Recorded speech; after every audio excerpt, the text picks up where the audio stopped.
Did you know that 1 million young people in Canada believe that communism is the ideal economic system? How is that possible? Well, why would they believe that capitalism is any good? The environment is collapsing. Minorities of every kind are oppressed. Huge public debt means social services are cut, while corporations get bailed out, and military funding increases to fund never-ending wars. Anyone who speaks up risks repression, and wages don't keep up with inflation. People all over the world have been rising up in response to these problems. Bangladesh, Indonesia, Nepal, France are just some of the biggest and most recent examples of this. These are fantastic movements where working people take to the streets because they just can't take it anymore and have to do something. These movements might even succeed in overthrowing the government or winning concessions. But the problems don't get solved. People still suffer.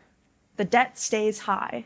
The wars don't end, and the cycle continues. That's because none of these movements end the source of the problems. In the Communist Manifesto, Marx and Engels explained that capitalism didn't always exist. It grew out of feudalism. So, it had to create the working class, people who work for wages for a living, to be exploited by the capitalist class, people who make a profit off of their labor. The class struggle is the fight between the capitalists and the workers over the wealth of society that is created by the workers. As the working class grows and learns in this struggle, it becomes conscious of itself as a class. It organizes itself, becoming a force for its own interests against the capitalists, and ultimately to overthrow them. As they say in the Communist Manifesto, the capitalists, above all, create their own gravediggers. All of these movements are part of the process of the working class realizing that the problems we face can't be solved without overthrowing capitalism. As communists, we have to understand this to prepare. There will be many opportunities for the workers to overthrow capitalism. We have to make sure they are successful. If you want to understand capitalism and the tasks of communists,